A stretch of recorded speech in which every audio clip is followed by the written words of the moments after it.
air, fuel, and spark. So those are the main three components that you'll need to make at least 400 horsepower on a small block. So the big question is how much of it do you need? So if you have experience with this stuff, you know that you can't just put a cold air intake on a motor and expect it to make 375, 400 horsepower. Don't work like that. So this basically, most of the time will require some engine work, especially on the small block. I'm not necessarily speaking about the LSs, the LTs, and the Coyotes, and the Godzillas. I'm not really speaking on those. I'm speaking on the small block. But when it comes down to stuff like that, it's really science. Because if I'm being real, you can make that with Ford, Chevy, Dodge, Mopar, whatever.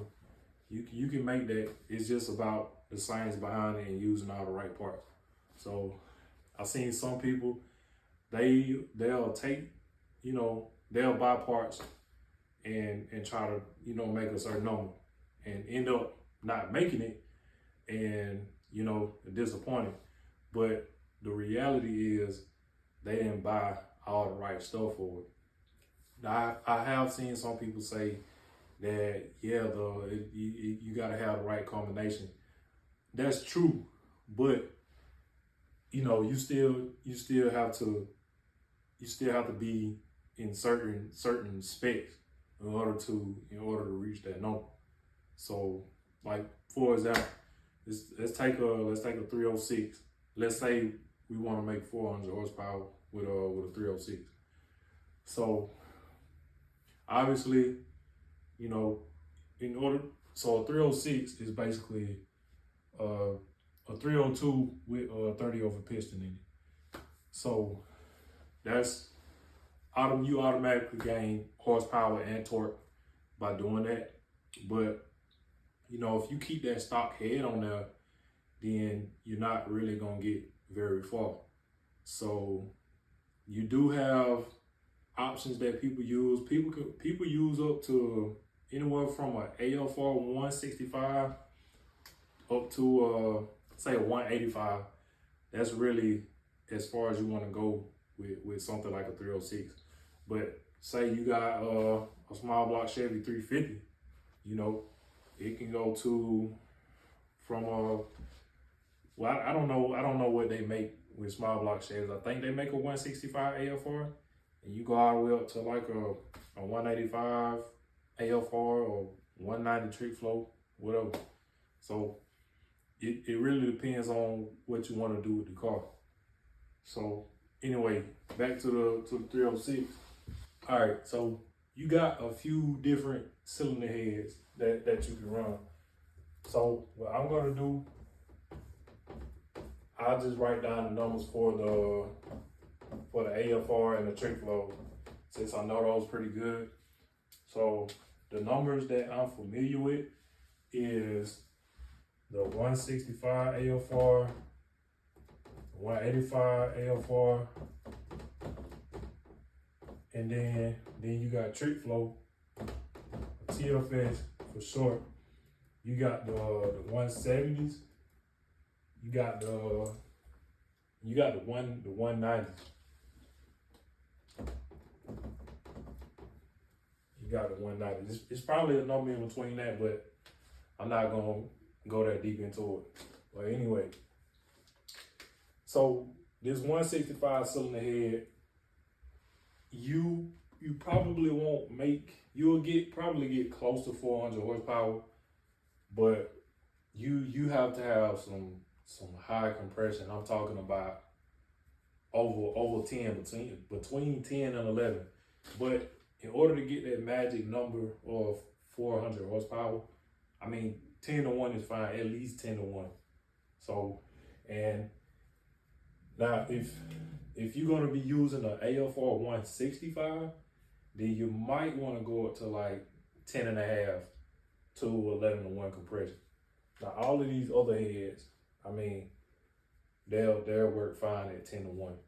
Because you think about it, with a small block Ford, they sell trick flow top end kit where they used to sell it, and that kit made 370 horsepower, and that was just with a stage one trick flow cam, and that cam I believe was the lift was only $499, 510, something like that, or 512. I can't really remember, but and the duration was in the 220s. The duration at 50. So now if you, it'll be easy to make that 400 horsepower up by only changing the camshaft. And the reason is in most cases, you can easily make that horsepower up by increasing the duration at 50. Obviously, changing the camshaft, you can't really do nothing with the the valve train, in order to change those numbers. Honestly, you really can, see by looking at different combinations and different dyno charts.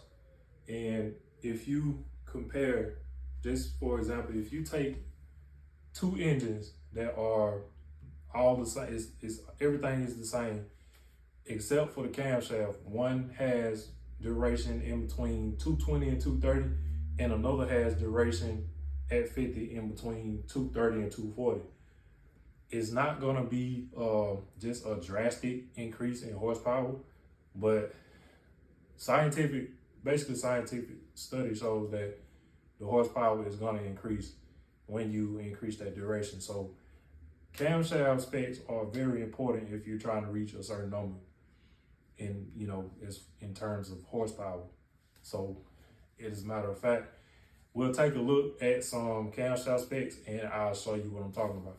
All right, so basically what I'm gonna be comparing are two small block Chevy camshafts. So basically, I'll consider these as a stage one and stage two. So in the picture, what you see is a stage one setup with a 350 cubic inch small block Chevy. And in the second picture is basically what you would consider the stage two of the small block Chevy. So as you can see, the duration of the stage one at 50 is 212, 214. And for stage two, you see it is 226 and 234. But so not only does this change with stages, but this does affect other specs of the camshaft, like the advertised duration, the RPM range on it. So that being said, it allows the engine to operate differently within different ranges. Now, if you've noticed, in that first stage, it makes 350 horsepower, which is not bad. But in that second stage, it takes it all the way up to 420, which goes back to my point of it operating in a different range. So this is basically, that's a major key in what is gonna help make that 400 horsepower or however much you're gonna wanna make. So also, when you look at that first chart, at lower RPMs, wherever they both started, the first stage makes more torque than the second stage in that same RPM. So that's basically because that's what smaller camshafts are mainly designed for, is more of like a torquey camshaft. But when you step up in camshaft stages, then they start to become quite different. However, at higher RPMs, you can see that that torque curve does not go down as fast as the one in stage one than it does in stage two. Also, in stage two, you can see that horsepower is staying up in stage two. And obviously because of how the duration in that camshaft is set up, with the valves being able to stay open longer to be able to get more ergo inside of the engine. So as far as the camshaft goes, the RPM range that they give you, the peak part of that range is basically where it's gonna start making power at. So that being said, in that first chart, 5700 is where it started making power at. But on the second one, it stopped at 6100. And I mean, obviously, these RPM ranges were given because of, you know, the changes that were made between the two stages of the camshaft. So pretty much sum up, choosing the correct camshaft. The lift is actually not as important as a lot of people would think. Now, you do want to be within a certain range, but you want to choose that based off of the cylinder head that you're going to run. But besides that, you want to have something with a duration around, let's say, between 225, 235 when you're trying to build a 400 horsepower motor. And you know, as the horsepower goes up, it continues to get higher and higher in some cases with naturally aspirated engines. Now with boosted engines, that's really not gonna matter as much. And you also wanna find one that has a RPM range that's, I would say, up to 6,200. You can do 6,500, that's fine. But really, you know, 6,200 would be perfect for, especially for only 400 horsepower. All right, let's talk about compression.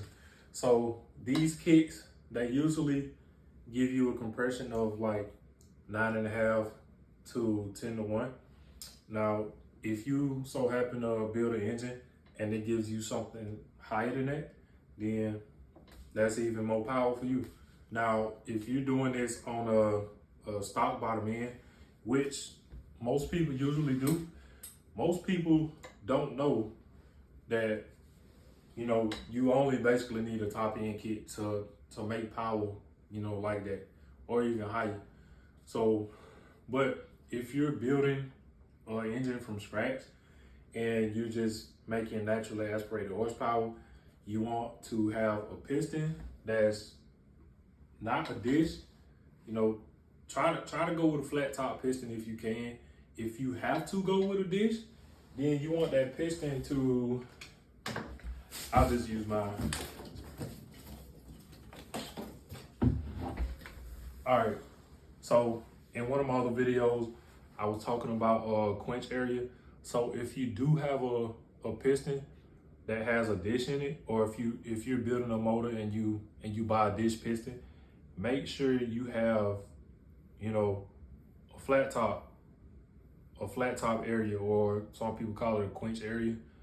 I mean, don't mind this. This is I'm building something crazy, but anyway, like I said, if you have a dish, this flat top allows that air fuel mixture to mix properly. So that's the reason I said that. But it also helps that cylinder head perform better, because just for example, basically what happens inside of that cylinder when you have a piston like this is it's smashing that mixture, mixing it up, and you know, shooting it out the other side. But see, if you have a dish that doesn't have any of this, it's just a dish around the whole piston, it's doing that. You're not getting any smashing. So, you know, that's, you kind of shoot yourself in the foot when you do that. A lot of engines, most of them are gonna have a flat top piston. So really all you need is the top end kit. Just bolt it on and, you know, you'll be fine. But, you know, most top end kits are already gonna come with the cylinder head that's gonna get you to that 400 horsepower. But if it's like a stage 1, then you're probably not gonna make it because of the camshaft. So that being said, it may be better to buy the cylinder head and the camshaft and stuff separately. It'll be much easier to achieve that 400 horsepower number. So when you're calculating your compression, now if you get a top end kit, you don't have to worry about this. But if you're piecing it together, you have to be careful with the cylinder head combustion chamber, the cylinder head gasket, and the cylinder head gasket size. So when you're doing that, they have this thing what you call quench, and the quench is basically how tight it is when that piston comes up, and when it's mixing that air and fuel. So you want to be within a certain number. If you're not, then it's not gonna mix that air and fuel, and the engine is not gonna perform like you really want it to. So you can calculate your quench by using your deck clearance and the head gasket size. So I'll just start with a 302, for example. So automatically off the top of my head, I know that the deck clearance of a 302 is 0.16 thousandths. So 0.016, and that's the deck clearance. And usually when you look it up, it'll have a negative sign on it because the piston sits down in the hole 16 thousandths. If it sits above the hole 16 thousandths, then you more than likely have a problem. But and let's say that I'll run a head gasket that is 27 thousandths inch thick. So 27,000, all you do is add that number and you got your quench number. So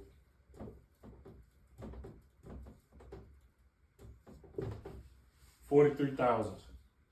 That's basically how you get that. Anyway, depending on what's in your bottom end, you want to be within a certain number. Now, you want to try not to go over 50,000. So honestly, as long as you below 50,000, you'll be fine.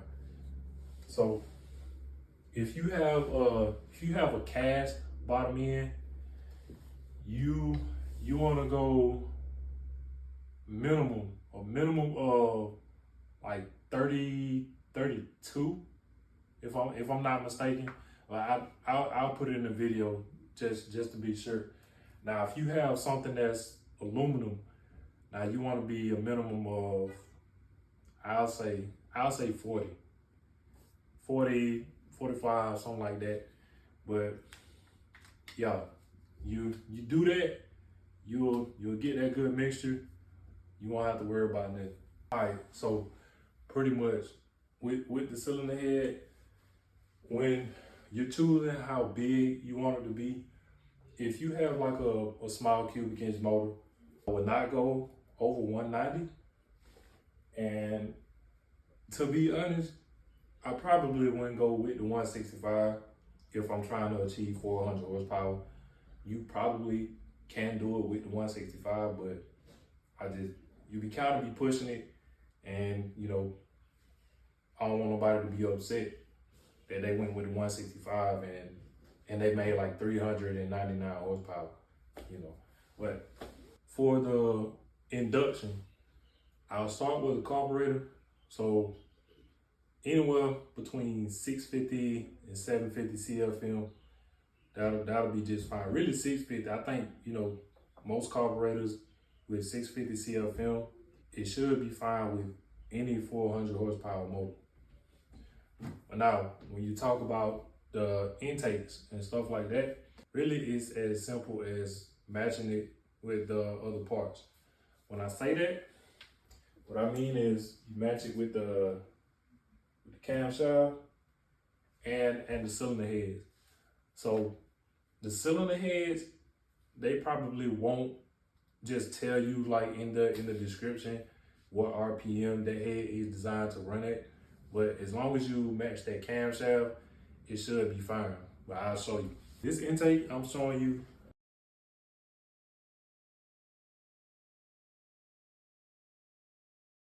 the Edelbrock, it has an RPM range of idle to 5,500. So if you look at these two camshafts, I mean, realistically, it's not fit to work with these because the range peaks out at 5,500, and even the smallest camshaft outperforms that intake. So, but now I'm sure that there's an intake that will work for both of those camshafts. So I'll show you. This next intake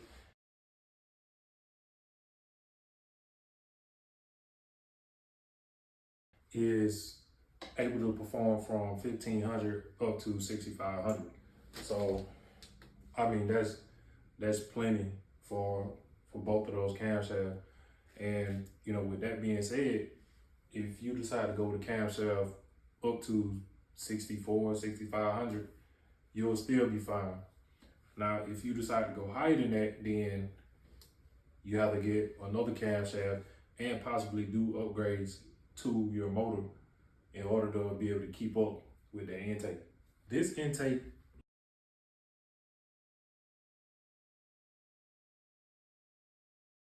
looks a little different from the other two. That is a single plane, and the other ones are dual plane. So the dual planes are usually used for street cars. It can be used on the track, but the dual planes are used more in applications that are needing more torque. So if you don't really care much about torque, then, you know, a single plane might be fine. But with that RPM range, who really needs to have an RPM range up to 8,000 RPM, unless you got like a 400 something cubic inch motor, you know, that's gonna turn that high. You got a solid roller and, you know, all that good stuff. But really, that was just something extra to show you. But yeah, so really all you have to do is just match all the correct parts, have a camshaft between 225 and 235, and 650 carburetor also.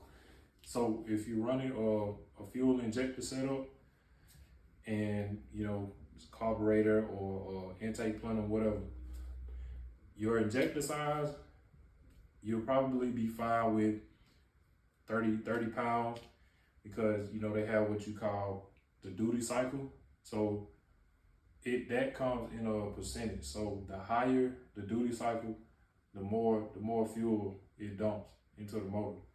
So I think that's pretty good, especially for 400 horsepower. Summit actually makes a chart that tells you what size injectors to use for your horsepower range. So should be fine. All right, man. I think I'm gonna stop right there. Now, there is a lot more information out there, but that's basically the basic stuff of building a 400 horsepower small block. But whatever else you guys want to see, let me know down in the comments. Let me know what other info you might be looking for. So I want to ask that you subscribe to my channel and like this video. Peace.